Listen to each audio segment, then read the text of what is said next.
try to fight through the night, the pain you can't contain.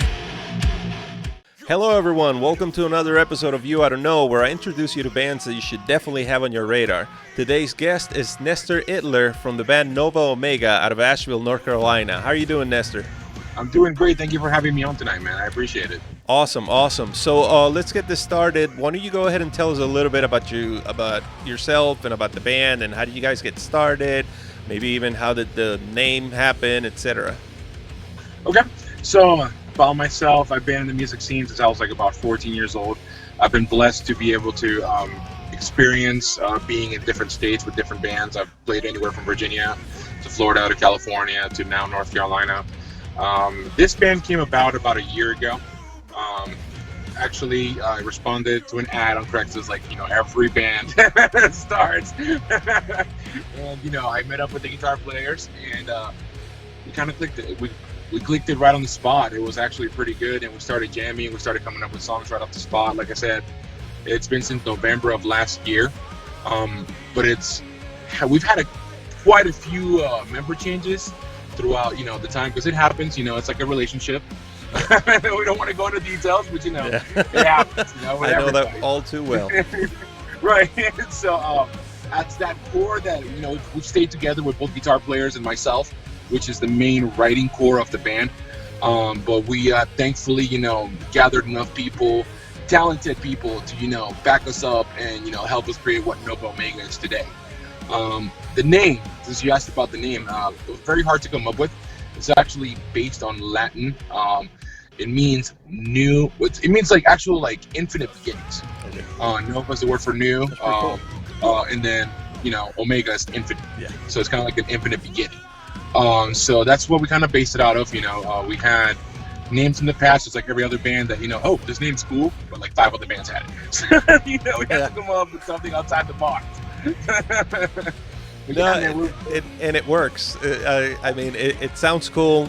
Listen, I had a band here that they just did a name generator, and the name was Kick Ass, so it happened. If whatever works. Right. And we just so happened to find this name that we like. It's happened to caught on, and people like it so far from what we've seen. Some people like it, or most people like it, some may not, but we're taking it for what it is, man. Awesome. And so you guys have been together for a little bit over a year. Like you said, the core of the band. The core, correct. Talk to me a little bit about how that core, like the type of music that you guys write, like how does it work? Like, what are your influences, etc.? It's actually a tricky one because we're all very different. So one of the things that I should probably mention to you is that you won't see this in every band, but both our guitar players are related. Oh. And it's a father and son. Really? Yeah. So father plays rhythm guitar for us, son plays lead. So that goes to show you never really see that very often. I haven't say that's the first for me. And obviously their influences are very similar to each other. They're very big into like progressive, I would say, Dream Theater, Rush, Nevermore, Born of Osiris, all that heavy good stuff, you know what I'm saying? Whereas me, I tend to thrive on the more melodic side. I like my metal, don't get me wrong. I like my Scandinavian metal. I love Scar Symmetry, In Flames, all those bands as well. But the whole point is that, we want to mix and try to make kind of our own creation of what we can have. So I'm Latin, so I have a lot of Latin roots in me that, I've listened to salsa, merengue, all that's R&B, Spanish R&B, which you probably know is very popular, whatever it may be. But everything that I listen to has influenced me to then, create what we have as a unit. And so far, man, it's been working. And, thankfully, we've gotten a lot of pretty good responses from our songs. That's awesome. That is really awesome. And so you guys have been together for a little bit over a year. Were you able to play some shows yet? Or? Yeah, man, actually. So funny thing, we had like 4 shows booked before COVID announced. Literally, we played a show in March of this year, and everything shut down. Everything got canceled, everything got shut down, especially in the state of North Carolina. It's still pretty hard to be able to put a show together because you can only have a crowd of 50 people on an outdoor show, and I believe around 20 or 10 indoors. So nobody's really gonna want to put a show together here, you know. So we had to like go out of the state to be able to find gigs that, you know, are in other states that are a little less restricted. We've played in Charleston at Pub 61.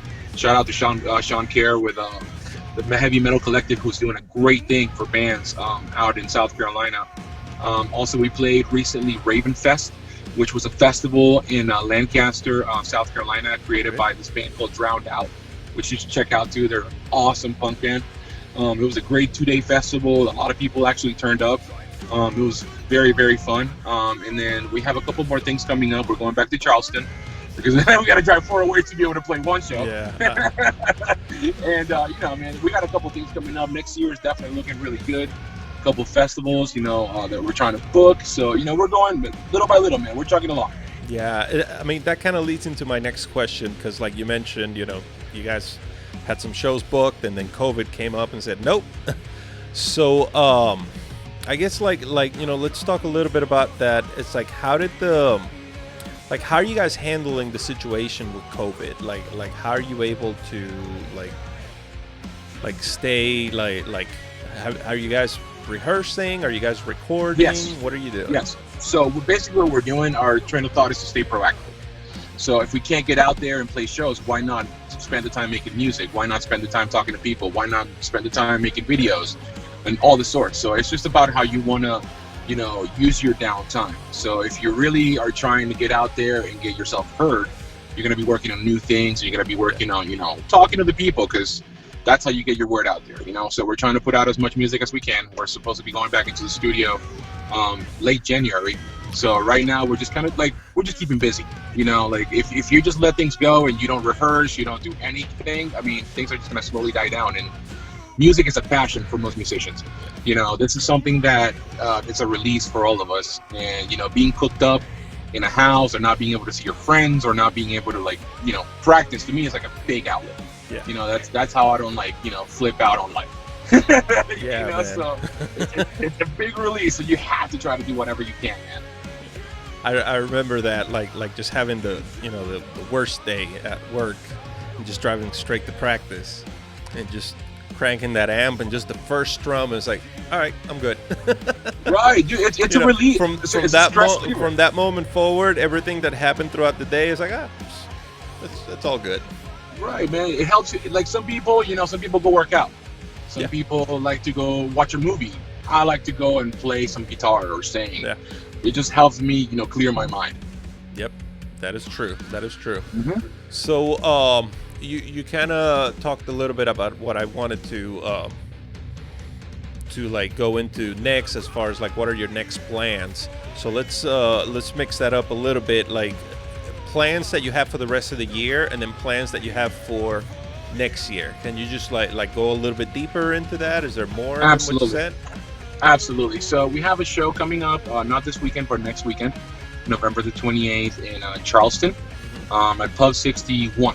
Yeah. This is a show that's being put together by the Heavy Metal Collective, which is a group over there that pretty much handles shows in the area that's trying to help the local scene stay afloat, because there's so many businesses that unfortunately are having to close down. Yeah. So we're having that gig, you know, and then after that, we have another big gig, which is, you know, for the end of the year, our last one, which is going to be December the 20th. It's going to be at the Honky Tonk Lounge, which is close to Charleston, about I would say like an hour away from it. Once again, hosted by Sean Kerr, which he's doing great things for the scene, like I said. Next year, man, we're just an open book. We're booking shows. We're keeping, you know, everything's going to come out little by little. We don't want to give everything out right away, you know. We have some surprises coming. You got to keep them guessing. Yeah, exactly, man. And we're very, very excited to be able to share with everybody what we're doing. And we definitely have a lot going on for 2021, and we're staying positive. We're definitely trying to meet as many people as we can and as many bands as possible. So that's definitely the goal for the next year, man. We're staying positive. Awesome. No, yeah, dude, that's all we have. I mean, this absolutely. Like, I don't think anybody expected this to be this bad and to take this long, I guess. I mean, if somebody else did, hey, man, kudos to them. But like, I know that it took me by surprise. Right. But so, you know, like going a little bit into like what you guys have done up until now. I know you have some music out there. I was watching the video on YouTube. I love what you did with all the like random footage. What you guys did with the random footage. It's just it did a great job of telling the story. It was like FTV. Yes, sir. FTV, like amazing song. I love the fact that, you know, whenever you hear it's so different hearing a song that doesn't have a just this driving beat. It's like that,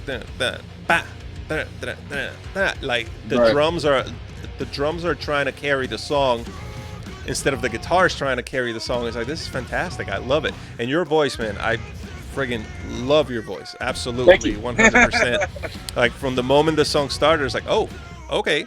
Yeah, it catches you by surprise because it just starts right there. Yeah, and I was a little sad. It's like, oh, I thought I was going to see them in the video, but the video was fantastic regardless.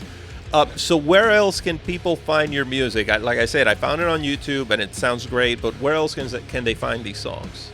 So we have, we're on all social media. We're on every streaming platform. So, you know, if you just look up Nova Omega, Spotify, Pandora, Apple Music, Amazon Music, you can find us. We do have a website. It's called novaomegaband.com. And then you can also find us on Facebook at facebook.com/NovaOmegaMusic. And to touch back on that music video, well, more like just a video, because it's not really a music video because we're not in it. That should be coming very soon as well. That should be coming very, very soon. And we're definitely working on all that stuff. Like I said, just with everything that's happening nowadays, it's a little bit harder. Yeah. But it doesn't mean it's impossible. No, exactly. I think this is definitely the time to be creative. Absolutely. It's you know, there's definitely time to be creative now, and there's definitely means to be creative. Absolutely. Like there's so many, you know, I think back, you know, 2005 when I was with Running Blind, and like we thought about doing a music video. I remember the conversation that I had with the guy, because we met with somebody about it, and I explained to him the concept and all that, and it was just such a daunting task. Whereas I've done 2 music videos for my 2 releases myself. Like, it probably took me a day. Yeah, man, I agree. Like we're too definitely many hands can create a problem. Yeah, we're definitely in an era in which like the musician is definitely more empowered over what he has, and I love that you guys take advantage of that. I really love it. So let's go ahead and wrap this up. Like, to everybody that's, you know, watching this for the first time and, you know, hearing about Nova Omega for the first time, what do you want to say to these fans? Like, you know, what do you want to tell them so that they can come and listen to you? I just want to say, man, just give us a shot. You know, we have songs that appeal to different people. So, you know, if you hear one song you don't like, listen to the next one. And that goes for every single band out there, man. Just give them a shot.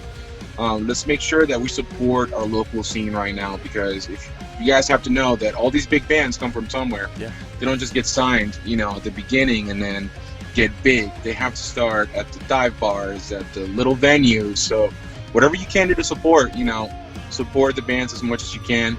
And check out our website. I mean, if you like it, you like it. If you don't, we'll recommend you to something that you might like. Who knows? Just, you know, have an open mind. That's awesome. That's what I would say. That is awesome. Nestor, thank you so much for being a part of the show. Everybody out there watching right now, this is Nova Omega out of Asheville, North Carolina. Nestor, once again, thank you and good luck, man. Thank you for your time. I appreciate it. All right. Have a good one. You too.